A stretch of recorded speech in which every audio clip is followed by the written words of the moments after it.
Dans cette vidéo, nous clôturons les notions consacrées aux propriétés résistives du système respiratoire et nous décrivons comment évaluer le travail des muscles inspiratoires. La formule débit égale delta P sur résistance laisse à penser que pour une tubulure ou une voie aérienne donnée, plus delta P, la différence entre pression alvéolaire et pression buccale est élevée, plus le débit augmentera et ce indéfiniment. Or, comme le montre la figure, ce n'est pas le cas. Cette figure représente les débits atteints à 5 volumes pulmonaires différents en fonction de la pression existant au niveau alvéolaire. Le volume pulmonaire est plus élevé en V5, où il est proche de la capacité pulmonaire totale, et plus faible en V1, où il est proche de volume résiduel. Au-delà d'une certaine pression alvéolaire, appelée pression critique, on observe un plateau sur la courbe pression alvéolaire débit. Le débit n'augmente plus si la pression alvéolaire augmente au-delà de la pression critique. Il y a limitation des débits expiratoires. Notez également que plus le volume diminue en s'éloignant de la capacité pulmonaire totale pour se rapprocher du volume résiduel, plus le débit expiratoire maximal diminue et plus la pression critique devient également plus faible.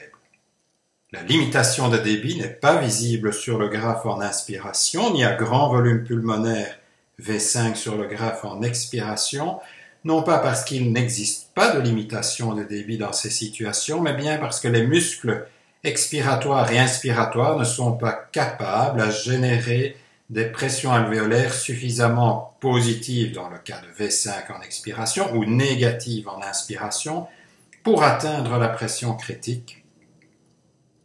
Le phénomène de limitation des débits est en fait observé dans toute tubulure qui n'est pas parfaitement rigide, comme c'est le cas d'une ronge.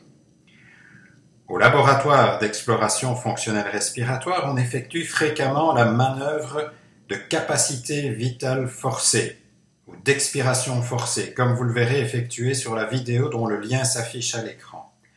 Au cours de celle-ci, on enregistre, à partir de capacité pulmonaire totale, les débits expiratoires mesurés à la bouche, grâce à un pneumotachographe, durant une expiration maximale. On encourage au cours de la manœuvre le sujet à recruter ses muscles expiratoires de façon maximale afin de générer une pression alvéolaire aussi positive que possible. L'expiration forcée est le plus souvent représentée sous la forme d'un graphe débit en ordonnée, volume en abscisse. Attention, sur un tel graphe, le volume est toujours représenté sur un axe décroissant, allant de capacité pulmonaire totale à gauche vers le volume résiduel à droite. Voici la courbe débit-volume expiratoire avec les débits positifs en expiration, négatifs en inspiration. En début d'expiration, les débits expiratoires augmentent très rapidement jusqu'à un maximum appelé débit expiratoire de pointe ou DEP, pour ensuite diminuer progressivement pour atteindre une valeur nulle au volume résiduel.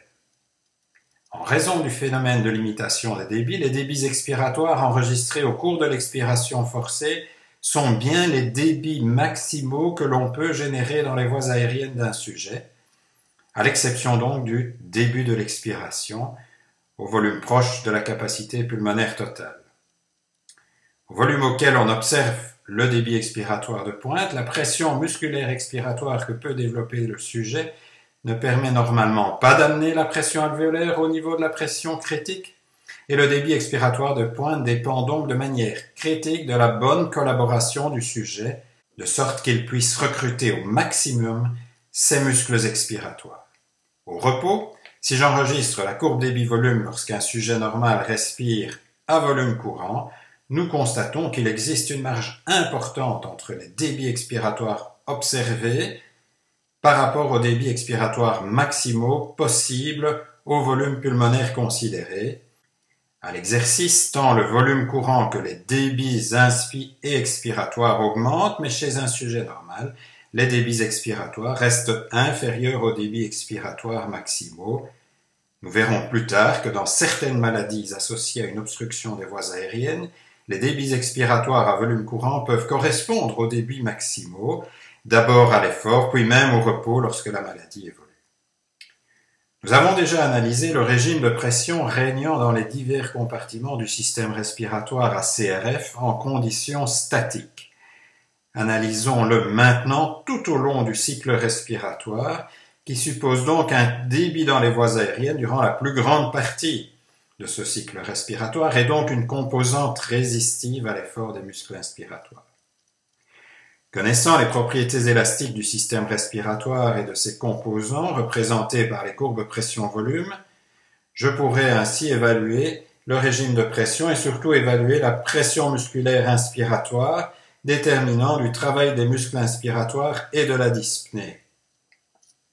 Nous envisageons la situation à 4 moments distincts du cycle respiratoire. En A, nous sommes à CRF, situation déjà analysée auparavant, où tant le débit dans les voies aériennes que la pression alvéolaire sont nuls. En cours d'inspiration, la pression alvéolaire devient négative ainsi que le débit dans les voies aériennes et nous analyserons la situation au volume B.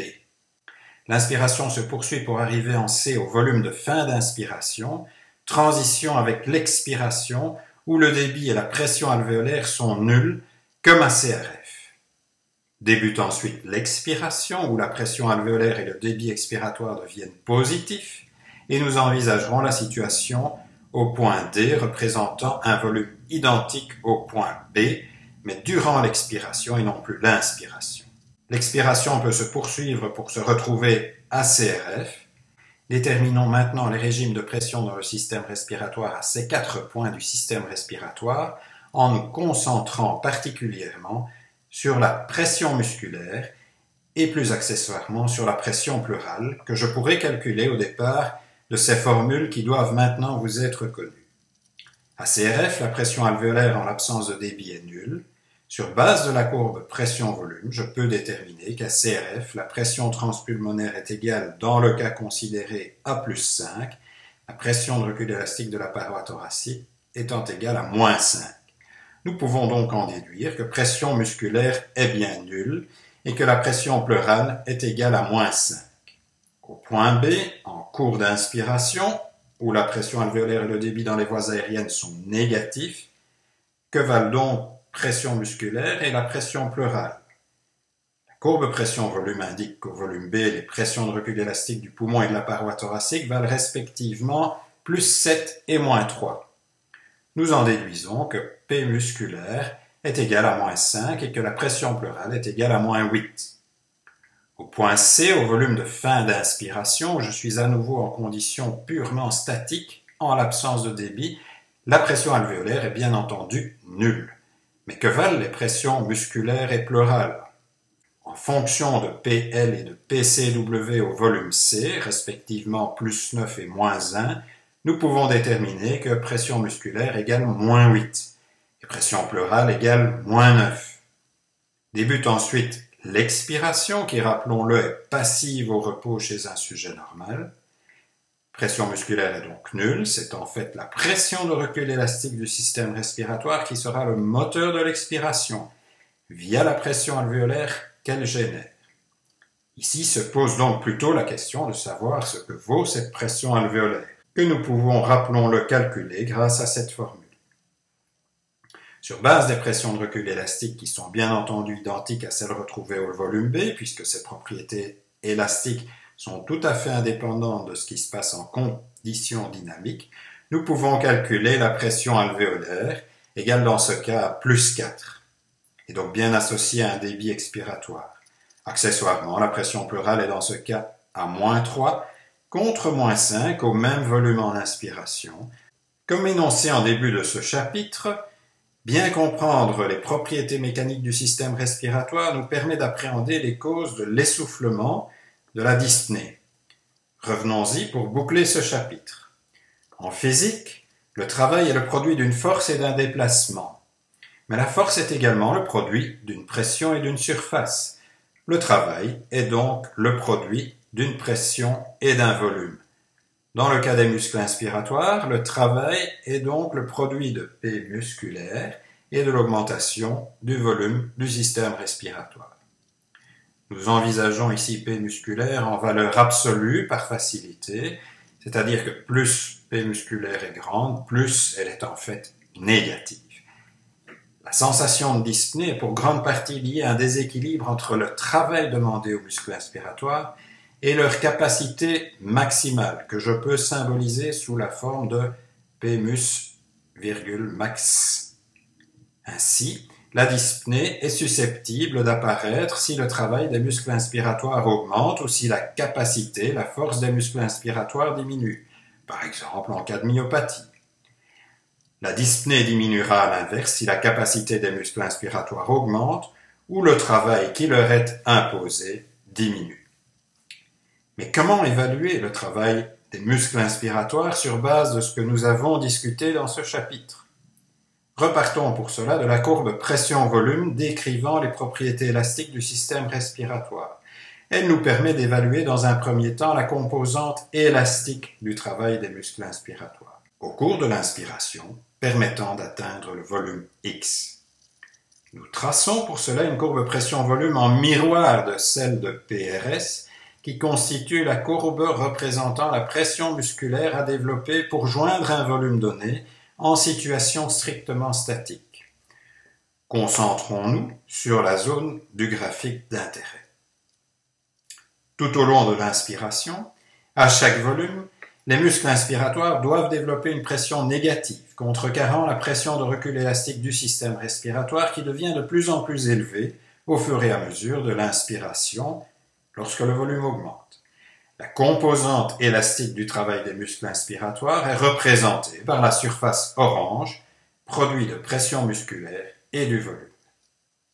Mais pour générer un débit inspiratoire, la pression alvéolaire doit être négative, ce qui nécessite le développement par les muscles inspiratoires d'un surplus de pression négative, d'autant plus important que le débit et la résistance des voies aériennes sont élevés. La composante résistive du travail des muscles inspiratoires est ici représentée par la surface verte. Et le travail total des muscles inspiratoires est la somme des deux composantes, statique en orange et résistive en vert.